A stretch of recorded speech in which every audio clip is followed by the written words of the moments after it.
Hello, I'm sorry. Twice in 2 weeks. To be honest, who gives a... Oh wow. I had a media commitment, so one of you guys held me back. Yeah. Supporter or pundit for Champions League final? Dortmund back at Wembley. Supporter. Yeah. No pundit, are you crazy? To explain how to lose a Champions League final, and you have just to play a lot to win it. Apparently, no. Really happy about that. It was really cool to watch and really nice to see. And for all the people I know, they're still big achievement.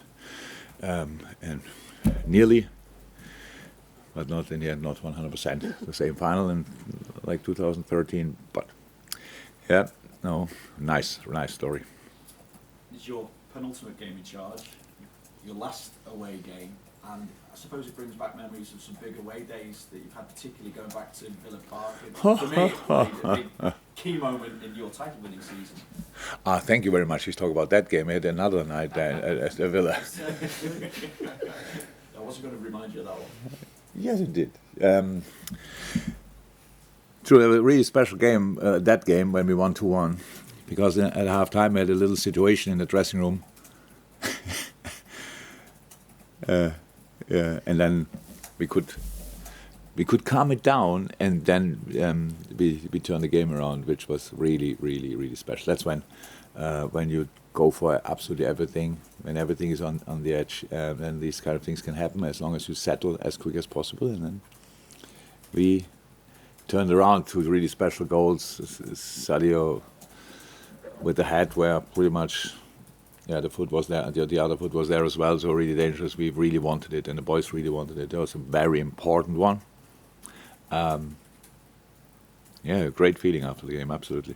What was the situation you had to do? Little argument between players, 2 players actually. So, but you will not get the names from me. There's no problem. It was just a situation. It was like in that moment, it was not a situation where you think, okay, that's exactly how it should be to turn it around. So, but this group of players was really special. It meant so much, and and that's why things can happen when you work together for a long time, especially. That's normal. But yeah, it worked out. As we sit here, you can still win the title, but obviously that chance could have gone. Obviously, the City playing Fulham at half-time kick-off, and Arsenal got Manchester United.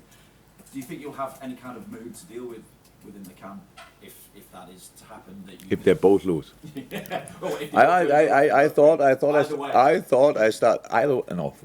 we cannot win it anymore. We don't have to deal with it. That's what we actually, not that we cannot win it, but it's not now number one every morning on the priority list. So tell the boys, by the way, we still have a chance. We all can read the table. We all see the situation. Do we expect them to lose? City has to lose 3 games. 3. Difficult to see that, but you never know. And Arsenal has to lose 2 games. Difficult. So, but of course,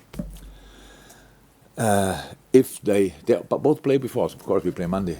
So then let's talk about that. If they both lose. And then we will see what we do with that. But I just don't expect that. I think we have enough to do to play. We have the chance to go above 80 points. Again, like pretty much everything in life, you never should take things like this for granted. And for that, we need points. We need to win one of the 2 games at least. So these are things, and Aston Villa has the next chance. So I saw them playing last night. Obviously, they have to travel back now, stuff like this. So all these kind of things. But it's the last home game of the season of Aston Villa. They want to have a good last home game because they play an incredible season. They qualify pretty likely for the Champions League, which is a big one. I'm not sure when Villa was last time there. This year, Conference League. Next year, Champions League. Unai is doing an incredible job there. But we will give it a try, definitely. I take it, you've got to avoid the yellow card. Yeah, I know that already for long. Like, when did I get the second yellow card? By the way, we could turn it around as well. I got only 2 yellow cards. I think a few of my colleagues got suspended, right? So I got karma over the years, obviously. but Well, you need to be on the touchline for the final day, don't you? I don't need to, but it would be cool. So if I could do that, so it will not be from my side. But I will try absolutely everything to not get involved in any kind of discussions. Thank you. Pleasure. I'm almost worried about asking a question after what happened last week.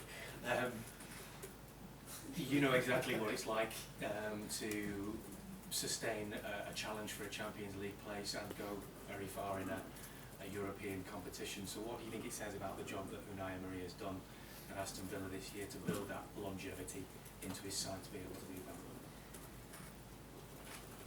What did I do last week that you could be worried about that question? You speak about Aston Villa and Unai Emery. About having a 7-day break. You mean I just give now on each question an answer and go for different people?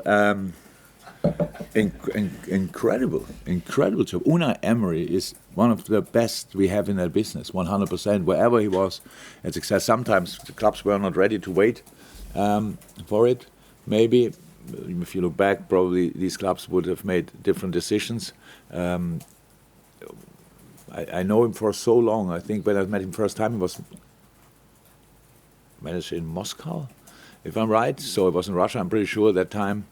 And that's really long ago. And he always had a clear idea. Then he won plenty of times with Sevilla. Then it was really, really tricky for us when we faced them with Villarreal, stuff like this. He always organized the team extremely well. And so the job he's doing is absolutely exceptional.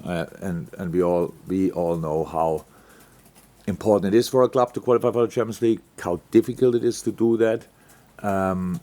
And that he probably, very likely, will do that, is absolutely exceptional.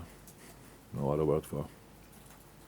And it's been announced that, obviously, aside from your farewells at Anfield next week, you're going to have another audience with fans at Liverpool Arena. How do you feel about having an evening with Jurgen Klopp? I had a lot of evenings with Jurgen Klopp, by the way. It's neither my idea nor am I involved in any kind of organization. So I don't think I even could organize tickets if I'm right. So, but it's fine. I'm not involved in that. So I have no clue what happens that night. I said whatever people ask me to do in that perspective, I will do. If somebody wants me wherever, as much as I can. Make it happen, I will make it happen. So, and obviously it's no problem to come a week after, or a few more days more, 9 days after the season's over, come back here. How I said, if the people want that, I will be here. That's no doubt, and I assume it will be probably good. I hope so. No pressure on the people to organize it, but it would be nice if it could be a little bit funny. But I heard John Bishop is there, right? That's a good chance that it will be funny. Jurgen, how refreshing and rewarding was it to see that intensity return against Tottenham last week and that power that you've seen from Liverpool at their best this season?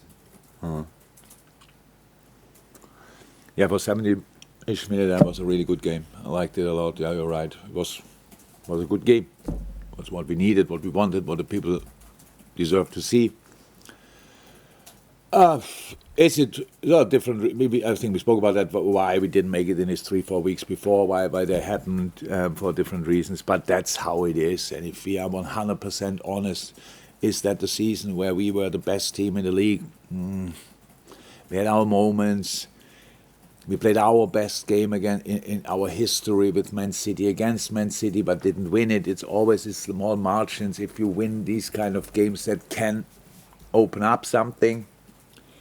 We didn't win it, and then in the first moment when it looks like we struggle slightly, we got really punished for it, because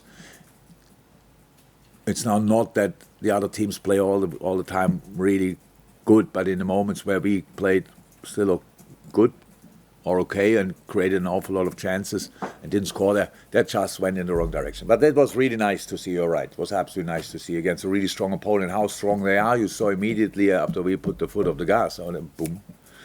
That's it, and they were back in the game. But I was not worried that these boys cannot play football anymore. This kind of football, I knew they can. And I just hope, obviously, that they can show it as well, with me on the sideline as well. But and that's what we did, and I enjoyed it a lot. Enjoyed the whole thing a lot. Harvey Elliott got a lot of... Good moment. Good for him. Good for us. Thank you. Hi, Jurgen. Hi. Mohamed Salah has scored 18 goals in the league and got 10 assists. Were you surprised he wasn't on the Premier League Player of the Year shortlist? I don't know the Premier League Player of the Season short list. How short is that list? Sorry? Virgil's on. Okay. Am I surprised? Yeah, he was probably every year there, was he? Yeah. Yes, I'm surprised. Carl?